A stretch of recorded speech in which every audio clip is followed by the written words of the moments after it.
Friends, welcome to competitive cracker. ഞാൻ ശ്രീകല. അപ്പോൾ കേറ്ററ്റ് exam date നീട്ടി അല്ലേ? കുറച്ച് പേരെ സംബന്ധിച്ചിടത്തോളം ഒരുപാട് സന്തോഷമുള്ള ഒരു കാര്യമാണ്. ഒരു 20 ദിവസത്തിലധികം നമുക്ക് പഠിക്കാൻ കിട്ടി എന്നുള്ളത്. നമുക്കറിയാം, ഇപ്പോൾ വിഷു അല്ലെങ്കിൽ ഈസ്റ്റർ, ഈദ് ഉൽ ഫിത്തർ അവധികളൊക്കെ കാരണം കുറച്ച് പേർക്ക് പഠനത്തിൽ കോൺസെൻട്രേറ്റ് ചെയ്യാൻ പറ്റിയിട്ടില്ല, വിചാരിച്ച പോലെ പഠിക്കാൻ സാധിച്ചിട്ടില്ല. അപ്പോൾ അങ്ങനെയുള്ളവരെ സംബന്ധിച്ചിടത്തോളം ഈ ഒരു 20 ദിവസം എന്ന് പറയുന്ന വലിയൊരു ബോണസാണ്, ശരിയല്ലേ? അപ്പോൾ എങ്ങനെ നമുക്ക് ഈ വരുന്ന മുന്നിലുള്ള 20 അല്ല 20 മേലെ ദിവസങ്ങളുണ്ട്. ഏകദേശം നമുക്കറിയാം, ഒരു ഇപ്പോൾ ഇന്ന് ഈ വീഡിയോ എടുക്കുന്ന സമയം വെച്ച് നോക്കുകയാണെന്നുണ്ടെങ്കിൽ ഒരു 22 ദിവസത്തിന് മേലെ 23 ദിവസം എന്തായാലും നമുക്ക് ഉണ്ട്. അപ്പോൾ ഈ ഉള്ള സമയം നമുക്ക് എങ്ങനെ ഇഫക്റ്റീവായിട്ട് ഉപയോഗിക്കാം? ആദ്യം നിങ്ങൾ മനസ്സിലാക്കേണ്ട കാര്യം, നിങ്ങൾ എഴുതാൻ പോകുന്ന എക്സാം എന്ന് പറയുന്നത് ഒരു ക്വാളിഫയിങ് എക്സാം ആണ്, ശരിയല്ലേ? അതായത് ഇവിടെ 150 മാർക്കിൽ നിങ്ങൾ മാക്സിമം 90 മാർക്ക് നേടിയാൽ നിങ്ങൾ ക്വാളിഫൈഡ് ആണ്. അതിന് മേലെ നിങ്ങൾക്ക് എത്ര മാർക്ക് കിട്ടുന്നോ അതിവിടെ റാങ്ക് ഒന്നും നിർണ്ണയിക്കപ്പെടുന്ന കാര്യങ്ങളല്ല.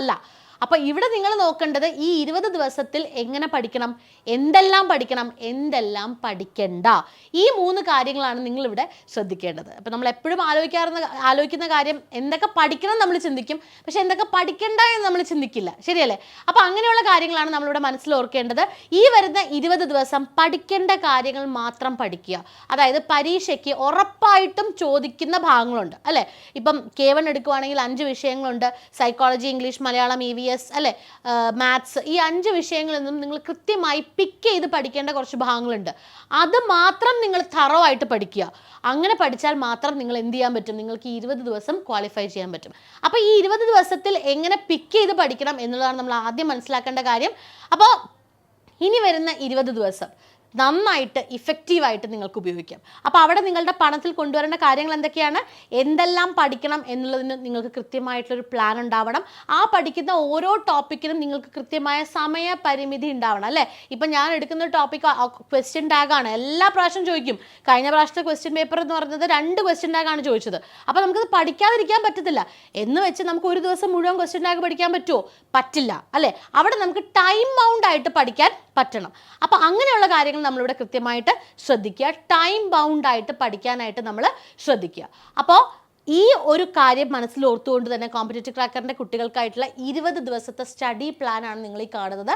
ഡേ 1 എന്തെല്ലാം പഠിക്കണം? ഡേ 1 ആർട്ടിക്കിൾസ്, ഓക്സിലറി വെർബ് ഇംഗ്ലീഷിൽ നിന്നും, മലയാളത്തിൽ നിന്നും അക്ഷരങ്ങൾ, സൈക്കോളജിയിൽ നിന്ന് മനഃശാസ്ത്രവും വിദ്യാഭ്യാസ മനഃശാസ്ത്രവും, ചിന്താധാരകൾ, സംഖ്യകളും അടിസ്ഥാനങ്ങളും, സംഖ്യാസമ്പ്രദായം, മാത്സിൽ നിന്നും കൃഷി, പെഡഗോഗി. അപ്പം ഇത്രയും കാര്യങ്ങളാണ് നിങ്ങൾ ഡേ 1 പഠിക്കുന്നത്. ഓക്കെ, അപ്പോൾ ഈ ഡേ 1 നിങ്ങൾ ഇത്രയും കാര്യങ്ങൾ പഠിക്കാൻ പറ്റുമോ എന്ന് ചോദിച്ചാൽ, ഇവിടെ നിങ്ങൾ ഇപ്പം ഫസ്റ്റ് ടോപ്പിക് ആർട്ടിക്കിൾസ് ആണ്. എൻ്റെ മുന്നിൽ 60 ദിവസം ഉണ്ടെങ്കിൽ എനിക്ക് ആർട്ടിക്കിൾസ് പഠിക്കാൻ 1 മണിക്കൂർ എടുക്കാം, ശരിയല്ലേ? 60 ദിവസം ഉണ്ട് അല്ലെങ്കിൽ 90 ദിവസം ഉണ്ടെങ്കിൽ എനിക്ക് അവിടെ എന്ത് ചെയ്യാൻ പറ്റും, 1 മണിക്കൂർ എടുത്ത് എനിക്ക് ആർട്ടിക്കിൾസ് പഠിക്കാം. പക്ഷേ എൻ്റെ മുന്നിൽ 20 ദിവസമേ ഉള്ളൂ. ഈ 20 ദിവസത്തിൽ എനിക്ക് ആർട്ടിക്കിൾസിന് എനിക്ക് തരാൻ പറ്റുന്ന, അല്ലെങ്കിൽ നമ്മൾ പഠിക്കുമ്പോൾ നമുക്ക് ഉപയോഗിക്കാൻ പറ്റുന്ന സമയം എന്ന് പറയുന്നത് വെറും 20 മിനിറ്റാണ്, ശരിയല്ലേ?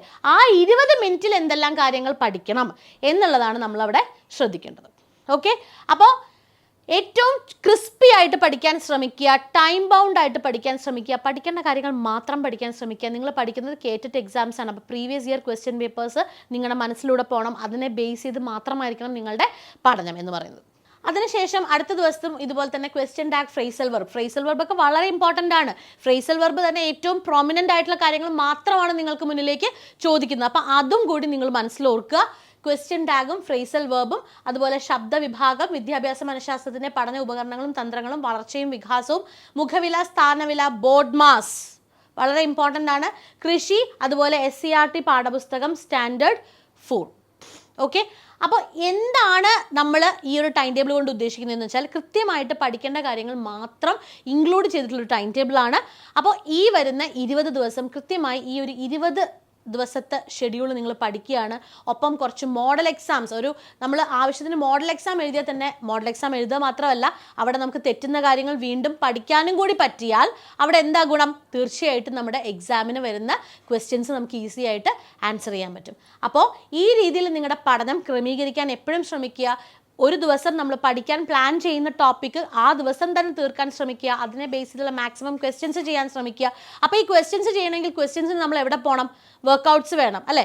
കോമ്പറ്റേറ്റീവ് ക്രാക്കറിനെ സംബന്ധിച്ചിടത്തോളം ഈ വരുന്ന 20 ദിവസം ഒരുപാട് കുട്ടികളുടെ എൻക്വയറി ആയിരുന്നു 20 ദിവസത്തേക്ക് ഞങ്ങൾക്ക് സ്പെഷ്യൽ ബാച്ച് വേണം എന്നുള്ളത്. അപ്പോൾ നിങ്ങളുടെ എല്ലാവരുടെയും റിക്വസ്റ്റ് പ്രകാരം 20 ദിവസത്തേക്കുള്ള സ്പെഷ്യൽ ബാച്ച് നമ്മൾ സ്റ്റാർട്ട് ചെയ്തിട്ടുണ്ട്.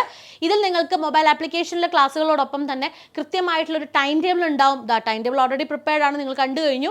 ടൈം ടേബിൾ ഉണ്ടാവും. അതോടൊപ്പം തന്നെ ഓരോ ദിവസവും പഠിക്കേണ്ട ഭാഗങ്ങളോടൊപ്പം തന്നെ ആ ഭാഗങ്ങളെ, പ്രത്യേകിച്ച് ഇംഗ്ലീഷ് മാത്സ് ഭാഗങ്ങളെ ബേസ് ചെയ്തിട്ടുള്ള വർക്കൗട്ട്സ് ഉണ്ടാകും. അതുപോലെ തന്നെ വീക്ക്ലി എക്സാംസ് ഉണ്ടാകും, മോഡൽ എക്സാംസ് ഉണ്ടാകും. ഇത്രയും മതി. ഈ 20 ദിവസം, കഴിഞ്ഞ ദിവസങ്ങളൊക്കെ പോട്ടെ, പഠിച്ചില്ലയോ ഒന്നും ഒരു പ്രശ്നമല്ല. പക്ഷേ ഇനി വരുന്ന 20 ദിവസം നിങ്ങൾ കോൺസെൻട്രേറ്റ് ചെയ്ത് പഠിക്കാൻ വില്ലിങ് ആണ് എങ്കിൽ ഉറപ്പാണ് 20 ദിവസം കൊണ്ട് നിങ്ങൾക്ക് കേറ്ററ്റ് നേടാൻ സാധിക്കും. ഏറ്റവും പ്രധാനപ്പെട്ട ഒരു കേറ്ററ്റ് എക്സാം ആണ് നടക്കാൻ പോകുന്നത്. അതുകൊണ്ട് തന്നെ വളരെ വളരെ നിർണായകമായിട്ടൊരു എക്സാം ആണ്. So please do attempt it very sincerely കേട്ടോ. കാരണം LP UPക്ക് മുമ്പുള്ള ലാസ്റ്റ് കേറ്ററ്റ് ആണ്. സർവീസിലിരിക്കുന്നവരെ സംബന്ധിച്ചിടത്തോളം ഇതൊരു ലാസ്റ്റ് ചാൻസ് ആണ്. അങ്ങനെ ഒരുപാട് പ്രാധാന്യമുണ്ട് കേറ്ററ്റിന്.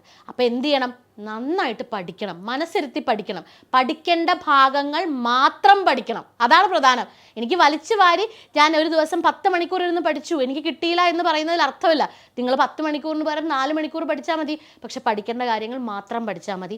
മെറ്റീരിയൽസ് അന്വേഷിച്ച് പോകാൻ നിങ്ങൾക്ക് സമയമില്ല. എല്ലാം നിങ്ങളുടെ കയ്യിൽ ഉണ്ടാവണം, കയ്യിലേക്ക് എത്തണം അല്ലേ?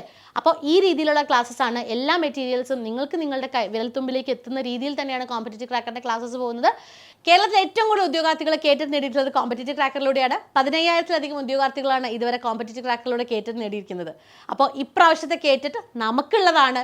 കിട്ടില്ല എന്നുള്ള നിരാശയൊന്നും വേണ്ട. കുറച്ച് ദിവസം, ഒരു 20 ദിവസം, കുറച്ച് സമയം നമ്മൾ ഇൻവെസ്റ്റ് ചെയ്താൽ ഇപ്രാവശ്യം നമുക്ക് നേടാം കേറ്ററ്റ്. അടുത്ത LP UP നിങ്ങൾക്ക് നന്നായിട്ട് എഴുതാം, എത്രയും പെട്ടെന്ന് സർവീസിലും കയറാം. ഓക്കെ, അപ്പോൾ കൂടുതൽ വിവരങ്ങൾ, നമ്മുടെ കോഴ്സുകളെ കുറിച്ച് അറിയാനായിട്ടുള്ള കൂടുതൽ വിവരം അറിയാനായിട്ട് എന്ത് ചെയ്യണം?